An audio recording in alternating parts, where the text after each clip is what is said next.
records in Yeah. 2012. Yeah. And he had extensive testing at that time. And they diagnosed you with chronic fatigue syndrome, Yeah. which we have talked about on this show and seems to afflict in some form so many women. Well, I mean, chronic fatigue syndrome is really an umbrella of underlying causes. So when they sent me, when I was in the hospital for almost, I think, 2 weeks, it was disappointed to get, I mean, I had circles on. I knew that I had an infection in my brain that was showing a cycle.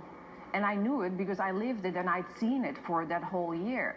So to get to the hospital and then get sent home with, with chronic fatigue syndrome was just such a disappointment, And, the biggest struggle was always that I looked normal. And I would read some of the reports and it says, beautiful 48-year-old young woman. Like, who says that in a medical report? Like, you always get judged by the way you look. And it was just so disappointing to a point where I would just cry to David, go, like, if one more person tells me I look beautiful, I just might jump out of my skin, because it was such an insult, because I was so,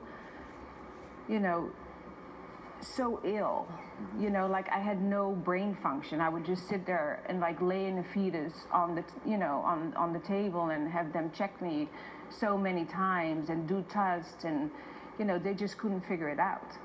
So you go back to Europe, go to Belgium. Yeah, and I cried the entire 12 hours on that flight. I was in a wheelchair. They put me on the flight. The minute an hour into the flight, I had so much inflammation in the brain that I cried the entire way there. And I came with a huge binder of a complete workup. And he looked at that and said, that still doesn't give me any answers to diagnose you with chronic fatigue. Let me do some testing. Unfortunately, it's the old-fashioned way. It's going to take 6 weeks to get any answers. And I waited 6 weeks. And then he called back and said, you have severe chronic neurological Lyme disease. You need to start antibiotics today. And that day I went to the hospital. I had a port placed and started a 90-day hell of, 3 times a day IV antibiotics. And that was really the beginning of the journey. Did you feel relief with that diagnosis of Lyme disease? Yeah, I started crying because,